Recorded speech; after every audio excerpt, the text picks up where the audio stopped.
Hello, this is Chris, MTGO username RexStart, and we're here to talk about the deck that I played in the August 18th Tribal Apocalypse player run event for the Tribal Wars Legacy format. On this event, I decided to play a combo deck. The main combo in the deck is Repercussion, which is a card that deals damage to the controller of a creature whenever a creature is dealt damage. And a new card we got from Innistrad block, Blasphemous Act, which does 13 damage to each creature. Uh, it's obviously lethal against, barring some absurd amount of life gain, if they just have two creatures out and get hit with it. I want to talk a little bit about the metagame for the event. You can see why this kind of combination deck could be strong. Level 0 for the metagame in these events is generally going to be some sort of linear aggro deck. It could be very fast, it could be more mid-rangey, but generally you're going to have a group of players who are always going to show up to the event with some sort of deck that's playing a mix of creatures that are synergistic, that support each other with the intention of getting 3, 4, 5 of them out, developing a board presence, and trying to win from there. Um, Now, obviously, that kind of deck, relying very heavily on the creatures, just using their other cards as a support card, that's your level 0.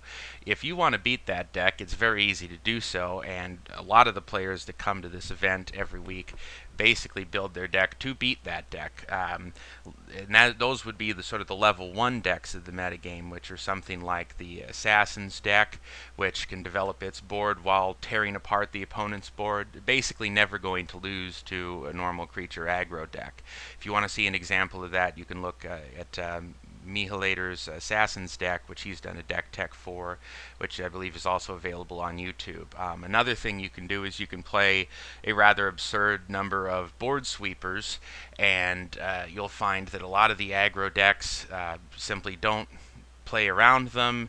If they do play around them, they can never get enough pressure on you. They aren't often built with any sort of plan B, or not a good plan B, as to how to come back on top after a sweeper. So you can sort of demolish those decks that way. So those are sort of your level 0 and your level 1 deck. The advantage of something like this is that because part of the combination is the fact that you have sweepers, in fact I'm playing up to 7 here, you can get the advantage that the level 1 decks, and that you get to demolish those aggro decks, and on top of that you have the advantage that your game plan doesn't really rely on the creatures that you're playing. Now, the creatures that I've chosen here I did choose for a reason, and they are good in this deck, but my combination isn't disrupted by the normal sort of creature hate that all of the level 1 metagame decks are playing. The disadvantage, of course, of something like this is that a deck can outlevel me again, and I finished 4th in this event, losing in the final round to a deck which played counter magic, enchantment removal, even things like stifle, which just you don't normally see, but when somebody brings those to the table, that's the kind of thing that's going to foul you up. But you actually have an extremely good matchup against most of the common decks that you're going to see, both at level 0 and level 1 of the metagame. Now, I've decided to break the symmetry of Repercussion, that I would use creatures who always had damage prevented. This cycle of phantom guys from Judgment, they come into play with counters on them. The counters are removed one at a time each time they're dealt damage, so they will survive a board sweeper of any magnitude that's damage based. So I also don't have to worry, if I have them in play, about Repercussion doing any damage to me. So I decided to use 12 of those guys to start the creature base. That put me pretty firmly in Spirit. So I decided that it would be worth splashing for Swans, which also have the same benefit, that they prevent any damage done to them. Now, they have the downside that you can turn an opponent's lightning bolt into an ancestral recall, but your deck is much more set up here with these sweepers to actually take advantage of the Swans.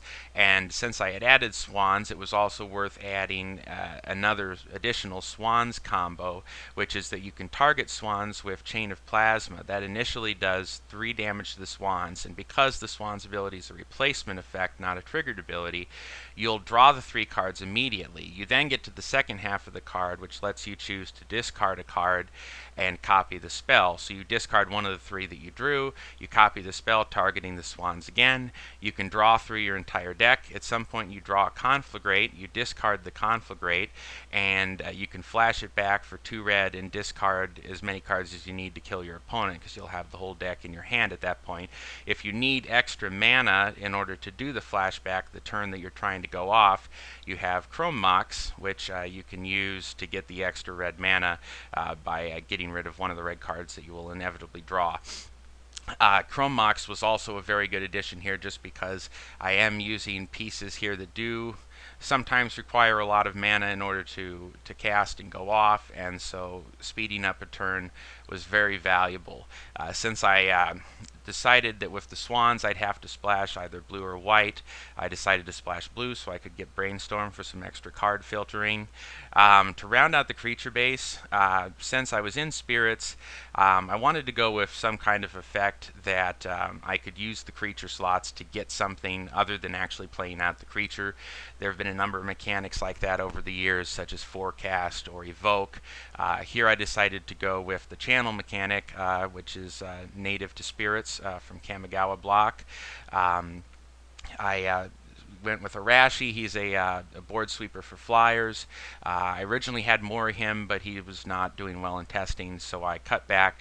I added Ghostlit Raiders, which are on the surface a very overcosted Flame Slash, but it does fill the need that I had for this deck. It's also worth noting that this is uncounterable, although not unstifleable, as I found out in round 3 of my match.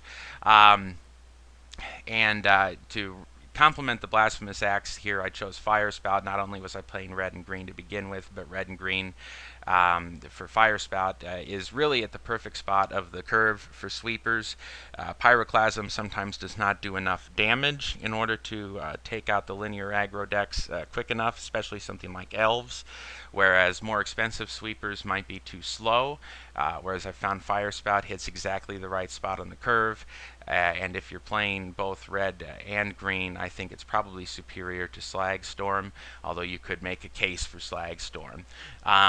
Mana base, I went with, because I was in 3 colors here, I went with a pretty standard fetch land and dual land mana base.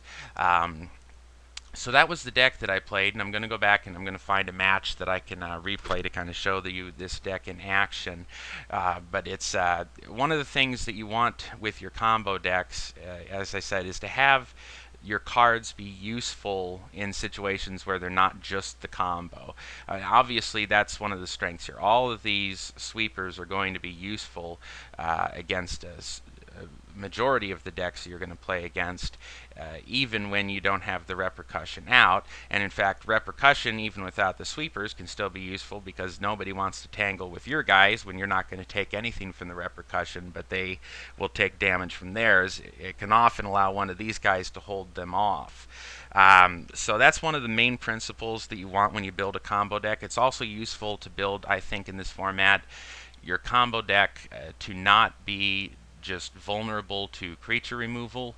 If your combo is reliant on your creatures, that does free up more slots in your spells for cantrips, other things like that, and so on the surface that can seem useful. But there is so much instant speed creature removal, especially Swords to Plowshares in the format right now.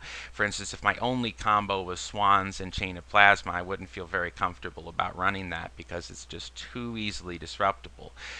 So if you choose a combo that's based off an enchantment or a sorcery, only decks that are playing counter magic are going to be able to interact with you, and you're just going to find that that's not very many decks in the format right now.